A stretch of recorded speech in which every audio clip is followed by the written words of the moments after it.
شروع اللہ کے نام سے جو بڑا مہربان نہایت رحم والا ہے۔ طاسین، یہ قرآن اور کتاب روشن کی آیتیں ہیں، مومنوں کے لیے ہدایت اور بشارت ہے۔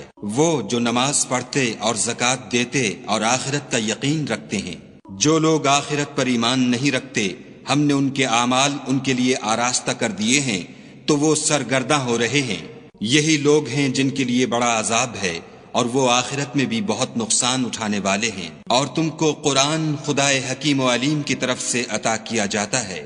جب موسیٰ نے اپنے گھر والوں سے کہا کہ میں نے آگ دیکھی ہے، میں وہاں سے رستے کا پتہ لاتا ہوں یا سلگتا ہوا انگارہ تمہارے پاس لاتا ہوں تاکہ تم تاپو۔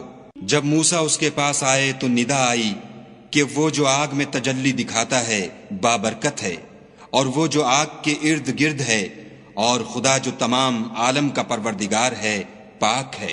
اے موسیٰ، میں ہی خدائے غالب و دانا ہوں، اور اپنی لاٹھی ڈال دو۔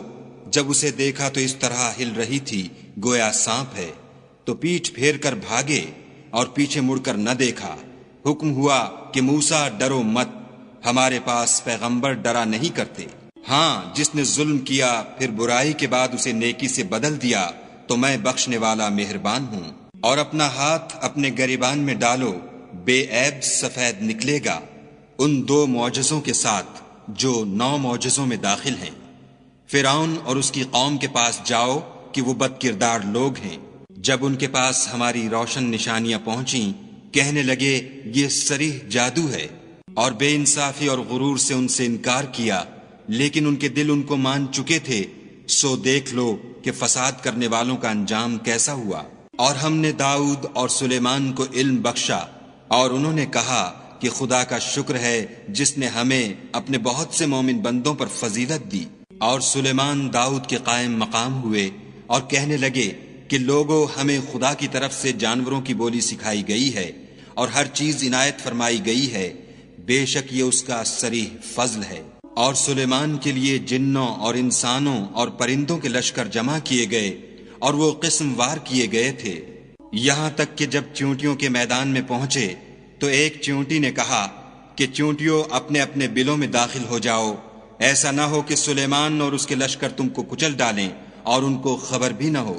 تو وہ اس کی بات سے ہنس پڑے اور کہنے لگے کہ اے پروردگار، مجھے توفیق عنایت کر کہ جو احسان تو نے مجھ پر اور میرے ماں باپ پر کیے ہیں ان کا شکر کروں، اور ایسے نیک کام کروں کہ تو ان سے خوش ہو جائے، اور مجھے اپنی رحمت سے اپنے نیک بندوں میں داخل فرما۔ اور جب انہوں نے جانوروں کا جائزہ لیا تو کہنے لگے کیا سبب ہے کہ ہدہد نظر نہیں آتا؟ کیا کہیں غائب ہو گیا ہے؟ میں اسے سخت سزا دوں گا یا ذبح کر ڈالوں گا، یا میرے سامنے اپنی بے قصوری کی دلیل صریح پیش کرے۔ ابھی تھوڑی ہی دیر ہوئی تھی کہ ہدہد موجود ہوا اور کہنے لگا کہ مجھے ایک ایسی چیز معلوم ہوئی ہے جس کی آپ کو خبر نہیں، اور میں آپ کے پاس شہر سبا سے ایک یقینی خبر لے کر آیا ہوں۔ میں نے ایک عورت دیکھی کہ ان لوگوں پر بادشاہت کرتی ہے اور ہر چیز اسے میسر ہے، اور اس کا ایک بڑا تخت ہے۔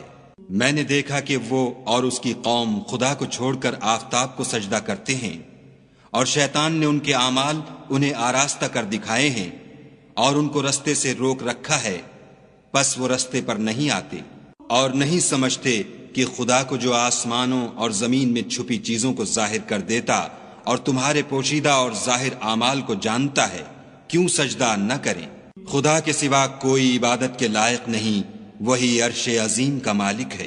سلیمان نے کہا اچھا، ہم دیکھیں گے تو نے سچ کہا ہے یا تو جھوٹا ہے۔ یہ میرا خط لے جا اور اسے ان کی طرف ڈال دے، پھر ان کے پاس سے پھر آ اور دیکھ کہ وہ کیا جواب دیتے ہیں۔ ملکہ نے کہا کہ دربار والوں، میری طرف ایک نامہ گرامی ڈالا گیا ہے، وہ سلیمان کی طرف سے ہے، اور مضمون یہ ہے کہ شروع خدا کا نام لے کر جو بڑا مہربان نہایت رحم والا ہے، بعد اس کے یہ کہ مجھ سے سرکشی نہ کرو اور مطیع و منقاد ہو کر میرے پاس چلے آؤ۔ خط سنا کر کہنے لگی کہ اے اہل دربار، میرے اس معاملے میں مجھے مشورہ دو، جب تک تم حاضر نہ ہو اور صلاح نہ دو میں کسی کام کو فیصل کرنے والی نہیں۔ وہ بولے کہ ہم بڑے زور آور اور سخت جنگجو ہیں، اور حکم آپ کے اختیار ہے تو جو حکم دیجیے گا اس کے معال پر نظر کر لیجیے گا۔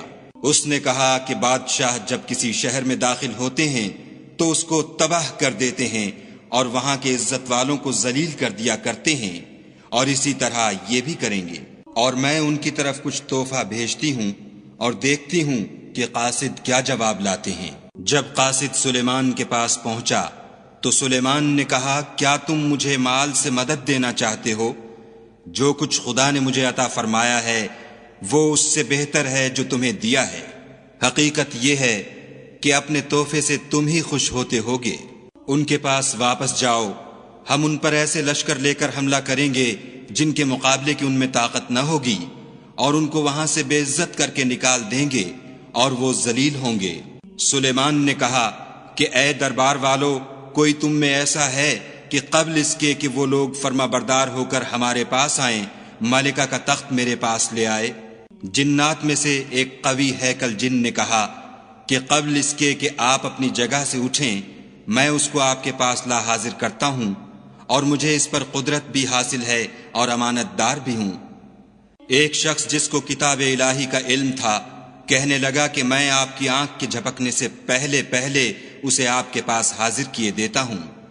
جب سلیمان نے تخت کو اپنے پاس رکھا ہوا دیکھا تو کہا کہ یہ میرے پروردگار کا فضل ہے تاکہ مجھے آزمائے کہ میں شکر کرتا ہوں یا کفران نعمت کرتا ہوں، اور جو شکر کرتا ہے تو اپنے ہی فائدے کے لیے شکر کرتا ہے، اور جو ناشکری کرتا ہے تو میرا پروردگار بے پرواہ اور کرم کرنے والا ہے۔ سلیمان نے کہا کہ مالکہ کے امتحان عقل کے لیے اس کے تخت کی صورت بدل دو، دیکھیں کہ وہ سوجھ بوجھ رکھتی ہے یا ان لوگوں میں سے ہے جو سوجھ نہیں رکھتے۔ جب وہ آ پہنچی تو پوچھا گیا کہ کیا آپ کا تخت بھی اسی طرح کا ہے؟ اس نے کہا کہ یہ تو گویا ہو بہو وہی ہے، اور ہم کو اس سے پہلے ہی سلیمان کی عظمت و شان کا علم ہو گیا تھا، اور ہم فرما بردار ہیں۔ اور وہ جو خدا کے سوا اور کی پرستش کرتی تھی سلیمان نے اس کو اس سے منع کیا، اس سے پہلے تو وہ کافروں میں سے تھی۔ پھر اس سے کہا گیا کہ محل میں چلیے۔ جب اس نے اس کے فرش کو دیکھا تو اسے پانی کا حوض سمجھا اور کپڑا اٹھا کر اپنی پنڈلیاں کھول دیں۔ سلیمان نے کہا یہ ایسا محل ہے جس کے نیچے بھی شیشے جڑے ہوئے ہیں۔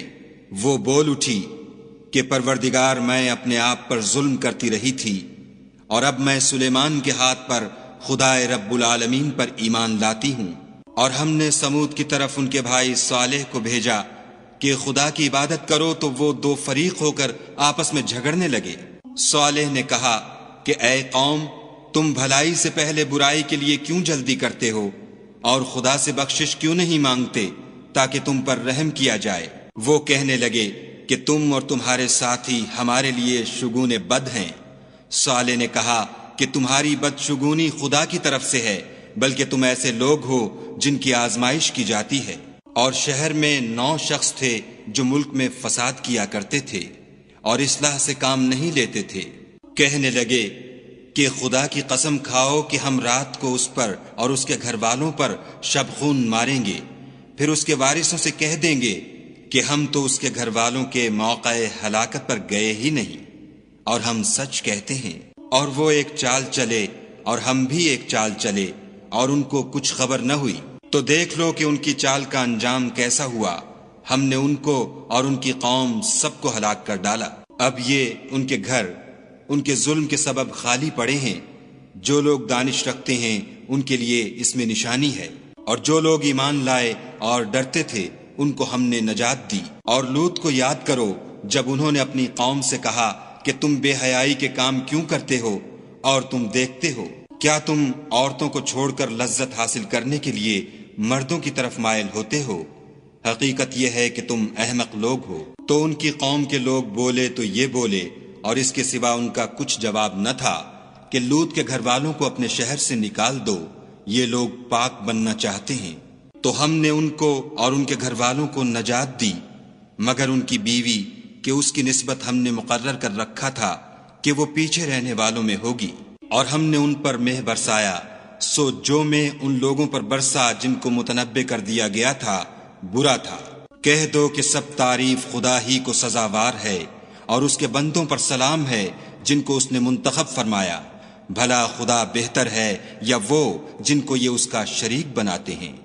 بھلا کس نے آسمانوں اور زمین کو پیدا کیا، اور کس نے تمہارے لیے آسمان سے پانی برسایا؟ ہم نے، پھر ہم نے اس سے سرسبز باغ اگائے۔ تمہارا کام تو نہ تھا کہ تم ان کے درختوں کو اگاتے، تو کیا خدا کے ساتھ کوئی اور بھی معبود ہے؟ ہرگز نہیں، بلکہ یہ لوگ رستے سے الگ ہو رہے ہیں۔ بھلا کس نے زمین کو قرارگاہ بنایا اور اس کے بیچ نہریں بنائیں اور اس کے لیے پہاڑ بنائے، اور کس نے دو دریاؤں کے بیچ اوٹ بنائی؟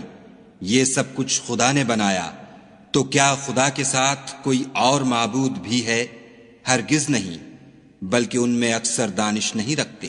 بھلا کون بے قرار کی التجا قبول کرتا ہے جب وہ اس سے دعا کرتا ہے، اور کون اس کی تکلیف کو دور کرتا ہے، اور کون تم کو زمین میں اگلوں کا جانشین بناتا ہے؟ یہ سب کچھ خدا کرتا ہے، تو کیا خدا کے ساتھ کوئی اور معبود بھی ہے؟ ہرگز نہیں، مگر تم بہت کم غور کرتے ہو۔ بھلا کون تم کو جنگل اور دریا کے اندھیروں میں رستہ بتاتا، اور کون ہواؤں کو اپنی رحمت کے آگے خوشخبری بنا کر بھیجتا ہے؟ یہ سب کچھ خدا کرتا ہے، تو کیا خدا کے ساتھ کوئی اور معبود بھی ہے؟ ہرگز نہیں۔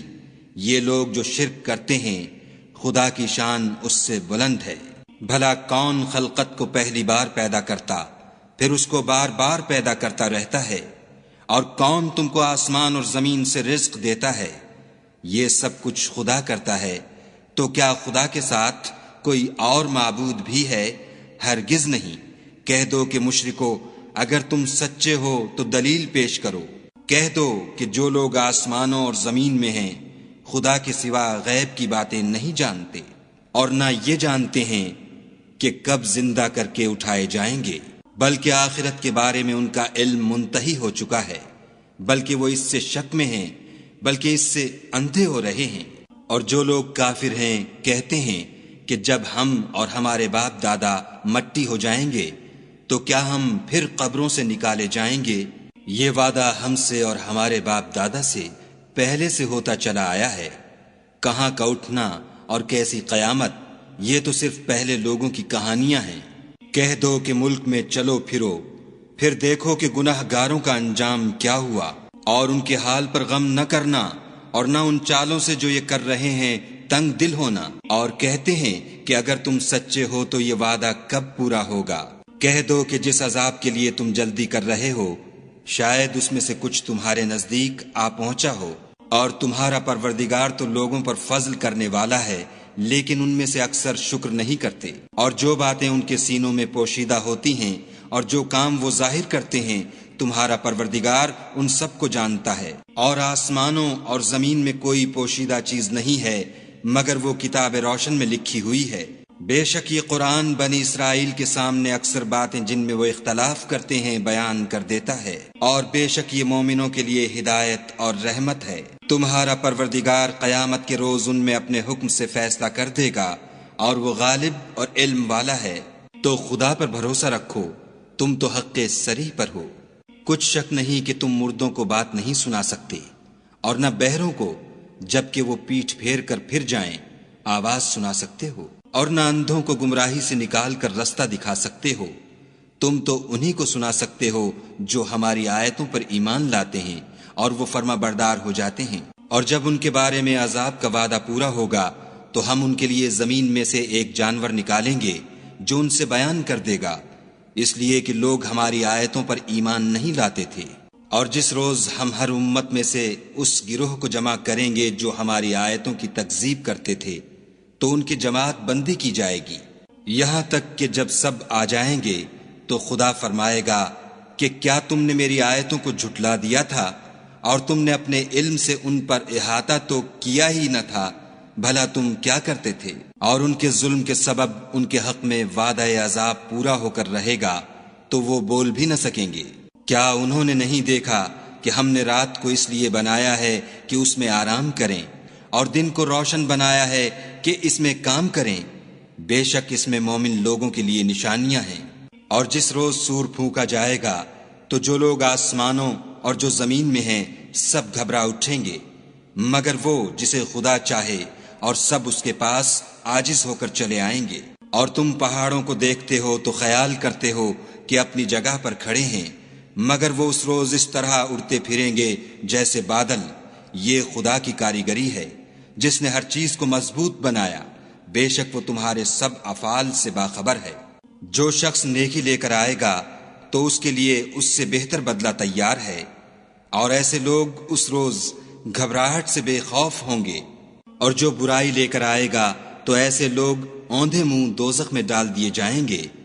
تم کو تو انہی اعمال کا بدلہ ملے گا جو تم کرتے رہے ہو۔